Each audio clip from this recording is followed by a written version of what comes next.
Hello there. My name is Chris, and this is, I guess, my attempt at Draw My Life. Quick point, I'm not going to use any real names because I don't want to offend anybody, so yeah. Anyways, our story begins in a little town called Winnipeg, Manitoba, Canada. Canada, that is. Yes, that's right, I'm from the Great White North. Contrary to popular belief, we do not live in igloos. No, we have houses here. Also, every second word is not a. Okay, well it is for me, but that's not the point. Anyways, I was born in a place called the Grace Hospital. And why the Grace Hospital has a rainbow over it, I will never know. Anyways, I was born at 4:46 a.m. on October 16th, 1993. And I was born to a fam jam that consisted of my mom, my dad, and myself.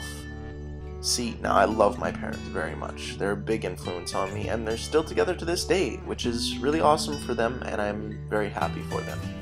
See, now they both came from decently sized families. My mom came from a family with 4 siblings. Auntie Lori, Auntie Dar, Auntie Dee Dee, and Uncle Ron. He's the only boy. Sorry, bro. My dad also came from a big family of 5 siblings.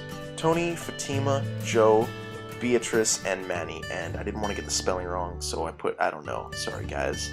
Fast forward all the way to elementary school, and this is a flag, I swear to God. And this school was called Beaumont School. Now, I'm a kid, right? So I'm happy to go to school, and I was really excited. But then once I got there, I realized it wasn't so exciting, because I had no friends, and I was kind of all by myself. So I thought to myself, what could I possibly do to get friends? And I narrowed it down to things I were good at and things I really wasn't. And the things I were good at is I used to put on skits for my family and make them laugh at get-togethers. And other things I really didn't know yet. As for anything I was bad at, well, I was perfect in that category. Let's be honest here. So, in that case, my mom thought it was a great idea to enroll me into a little theater school called Manitoba. Sorry, give me one sec. Okay, well maybe I should have put spelling into the category of things I wasn't very good at. Whatever. She enrolled me into a place called Manitoba Theater for Young People. That stood for MTYP. And I had fun there when I was a kid, and I made people laugh. And for a little while, I didn't feel so alone. But it wasn't all fun and games, because meanwhile at school, I got bullied quite a bit. You probably saw this one coming. They used to get into groups and beat me up and say really, really mean things to me, like, you suck, or you're gay, because I had long hair and I looked like a girl, or USA, which stood for you suck ass. What the F, man? What does that even mean? Oh yeah, bullies probably teased me for my spelling too. And that really didn't help me at all. Because, I mean, me being a kid, having low self-esteem already, that really made me feel more alone than I ever did before. But Christmas that year kind of made a big impact on my life ever since. I got the greatest present I have ever gotten, and I probably sound weird for saying this, but I got an N64. And to me, that was huge. I mean, to this day, it was still the greatest gift I've ever gotten. That's a big deal to me. So, naturally, I managed to find other people that enjoyed it, and I met 2 friends, and one was really hyper, and we called him RJ, and we called the other one JJ. Anyways, fast forward all the way to junior high, and I went to this little school called Westdale. Now, this school was a lot better than Beaumont. I mean, the teachers were a lot nicer, and there was a lot more opportunities to make friends. So I thought, what can I do here? Well, my drama was really off, because I haven't done it in a while. I didn't really want to cook. The only other option was to do music, and I thought, it's a good way to meet new people and get new friends. So I thought this could work. And, you know, like the stud I am, I played the tuba for 3 years, and yes, that's a tuba, and through music and through friends, I ended up meeting my first girlfriend, and, you know, it was really cutesy puppy dog love, because, you know, we were both kind of each other's first girlfriend, boyfriend, and her name, let's say, was MJ. No, that does not stand for Michael Jackson. So we ended up dating for a while, and it took me 3 months to kiss her. I know, right? Chicken shit. But when it happened, it was this awkward event of I would go in for it, she would back out, she would go in, I would back out, and end up turning into this weird teeth-clashing, head-butting situation. The way she'll explain it to you is I headbutted her and tried to eat her face, which isn't true, but that made me very unhappy. It was a terrible kisser, so I tried to find something that would make me happy, and I tried football, and football's a big deal to me. It's a big part of my life now, and through all of that, she still didn't break up with me, so clearly, I'm the bomb. Who says I'm the bomb anymore?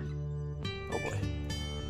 Anyways, there was this guy that nobody liked in our junior high, and he would try to beat everybody up. He hit on my girlfriend, and he said he wanted to fight me, and I didn't really want to, and it's kind of weird, because the way the school was set up, it was divided into 3 groups. The popular kids, the stoners, and then everybody else. See, now the popular kids weren't really mean. The stoners were the bullies, and then everyone else just kind of did their own thing. So I told my friend, which was a popular kid at the time, the situation, and he told me, don't worry about it. Just go outside after school, we got your back. So I went there, and he brought like 50 kids, and I was like, sup, and I remember him running away being like, I have paintball. It was pretty funny. Oh boy. I moved on to high school, and it got interesting, and I thought, I was pretty decent at football, so I'd give it a shot, and you know what, I didn't do too bad. I was a second string wide receiver, and I almost became first string until unfortunate events happened, and one day at practice, I got hurt, and I tore my quad, and that caused me to not be able to play football anymore. So now I was kind of in a weird situation, and I met a girl, and this girl's name was Maria, and she told me, look it, you should come join theater. And I said, I don't know. She said, come on, you're a funny guy. Maybe. All your friends are there. I don't know. Theater guys get laid. Done. And that day, I went to theater. My first day of theater, we did some improv skits, and I got eaten by a toilet, which was really funny. Still to this day, people still tell me, remember when you got eaten by a toilet? I also got to be a secret agent with only one eye. Clearly that's useful. And it was good, because I made people laugh again, and it was awesome. But this story may sound familiar to you, because of a very popular TV show. Damn it, you Glee, for stealing my story! So, I ended up meeting a girl, and I fell head over heels for this girl. For me, only being in grade 10, mind you, and her name, let's say, was Zoe. And it was really weird, because all of my theater friends really didn't like her. I guess they thought they knew her, and they would really say really mean things about her, like, she's a whore, or, you're stupid for dating her, and the worst of all, they told me we would not be friends with you if you're with her. I guess I should have listened, but I didn't, and she cheated on me, and that made me very sad. But I channeled that sadness into something that made me very, very happy, and that was theater. And I studied for a role in this little play, you may know of it, called Get Smart. And when I looked at the cast list the day it came up, I got the lead role, and it was a big, momentous moment for my life. My broken heart ended up turning into a whole one again because I was around what made me happy, my friends and theater. And I remembered saying I was pretty good at acting, I should try film and spell action wrong while I'm at it.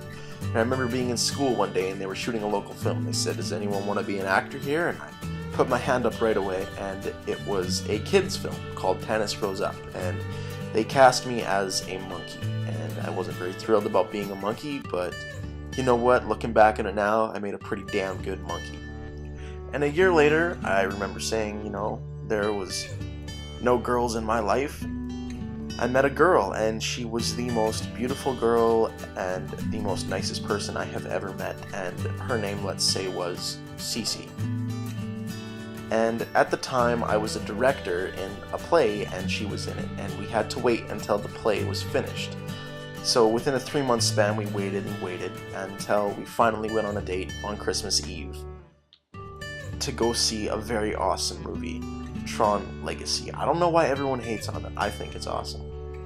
And it was weird because we really bonded over things like Pokemon, and she wanted Pokemon cards for Christmas, so I got her that. And she got me this really amazing Pokemon clock that I still have to this day. Thank you, Cece, if you're watching. And then we ended up spending from that moment on until the end of that next summer together, and it was really awesome. We had a summer of fun and we fell in love. And after this, I figured, I'd give YouTube my first shot with this sketch group called Good Day Sir Productions. Now, it kind of failed, but I thought, I'm in love, I've got good grades, I'm happy for once, my life is for the win. But I guess it just wasn't my time. And now we get to a very indifferent part of the story. The next play I was in was called The Crucible, and this time I wasn't going for the lead role. I was going for the secondary role named John Hale. I very much loved the character, and I studied, and I guess I'm just spoiled, because I got the role again. And from December all the way until June when the play ended, I could see it coming. I guess I didn't want to believe it. Because theater was really the only thing I knew anymore. And, this was my senior year. This was it. It was make or break. Everything up to there was just a giant climb, and then the Crucible was a giant climax for me. And for the next couple years after I graduated, wasn't myself. I just kind of fell into a depression, and through that, I ended up losing what meant most to me. I lost my girlfriend, I lost theater, I lost my film, and worst of all, I wasn't happy anymore.